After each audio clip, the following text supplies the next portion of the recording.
Assalamualaikum warahmatullahi wabarakatuh. Hai teman-teman. Nah, jadi di sini kami dari kelompok 2 ingin sedikit memberikan informasi kepada teman-teman terkait dengan sejarah psikologi industri dan organisasi. Nah, tentunya kenapa sih video ini dibuat? Tentunya untuk memenuhi tugas mata kuliah psikologi industri dan organisasi yang diampu oleh dosen kami yaitu Ibu Khairatul Nisan, SPC MPC. Nah, apa sih itu sejarah psikologi industri dan organisasi? Kenapa sampai ada psikologi industri dan organisasi? Yuk kita sama-sama lihat videonya. Oke, yang pertama kita awali dengan awal perkembangan dan penerapan psikologi industri. Nah, berkembangnya psikologi industri dan organisasi itu diawali dengan adanya penerapan psikologi industri yang dimulai pada abad ke-20. Nah, salah satu tokoh yang menerapkan psikologi dalam industri adalah Walter Dill Scott pada tahun 1901 yang mengungkapkan tentang kemungkinan penggunaan psikologi dalam periklanan. Nah, jadi pada tahun 1903 Walter ini menerbitkan bukunya yang berjudul The Theory of Advancing.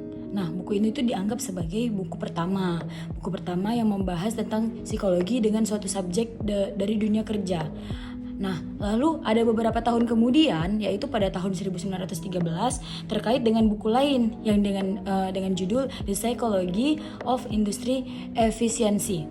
Nah, lalu tokoh lainnya ikut juga menerapkan nih psikologi industri dan organisasi, yaitu ada Frederick Winslow Taylor yang mereka tuh melakukan gerakan scientific management. Nah, di mana gerakan ini tuh bertujuan untuk menemukan langkah-langkah yang efisien dalam melaksanakan pekerjaan serta membuat berbagai macam alat mekanik yang disesuaikan dengan struktur file badan dan alat mekanik yang disesuaikan gitu kan. Nah, jadi itu disesuaikan tuh dengan anggota tubuh manusia.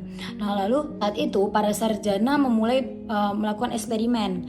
Nah, di mana eksperimennya itu bersama para teknik industri dan mengerjakan objek studi yang baru, yaitu kesesuaian dan penyesuaian. Baru Taylor sendiri mengeluarkan panduan yang berpengaruh hingga sekarang, yaitu yang pertama, pekerjaan harus dianalisis dengan skema untuk mengidentifikasi cara yang paling optimal mengenai bagaimana melakukan pekerjaan tersebut.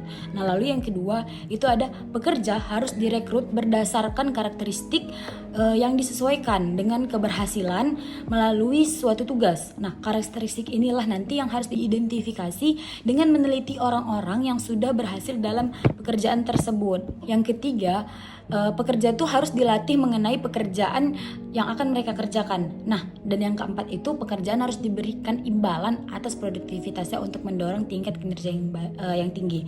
Nah, jadi istilahnya itu kayak kita ngedapetin gaji dong dari pekerjaan kita gitu kan. Salah satu manfaat yang diperoleh dari hasil kerjasama antara sarjana psikologi dengan para mekanik adalah para sarjana psikologi ini dapat memberikan penjelasan terkait kapasitas dan keterbatasan manusia dalam menggunakan peralatan yang canggih. Psikologi industri dan organisasi sebagai ilmu.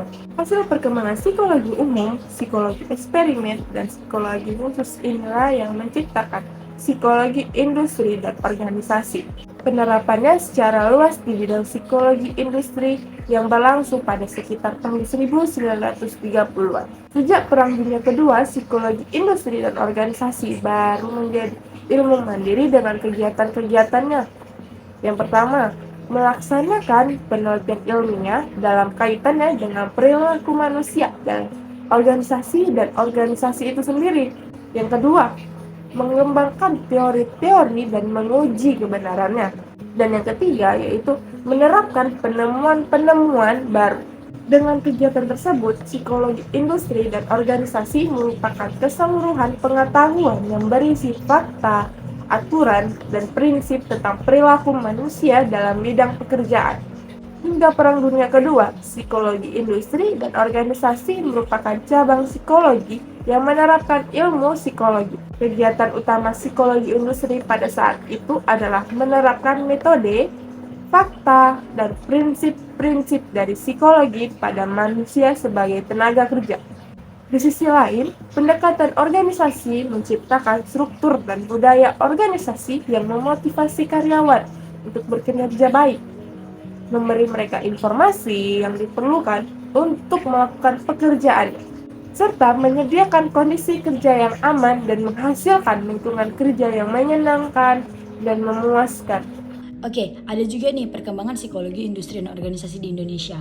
Nah, di Indonesia sendiri perkembangan psikologi itu dimulai di akhir tahun 1949. Menjelang awal tahun 1950 dengan diadakannya tes psikologi di Balai Psikoteknik dan Pusat Psikologi Angkatan Darat untuk seleksi dan penjurusan berdasarkan pengukuran psikometris. Itu menurut Marliani tahun 2015.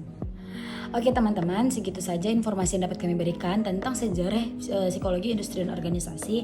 Terima kasih atas perhatian teman-teman. Lebih dan kurangnya dari video ini kami mohon maaf. Inilah semampu kami dan inilah keterbatasan kami yang ada. Semoga teman-teman mendapatkan ilmu yang bermanfaat dan mendapatkan pengetahuan baru nih gitu kan. Oke teman-teman, terima kasih. Kami dari kelompok 2 pamit undur diri. Wassalamualaikum warahmatullahi wabarakatuh. Dadah.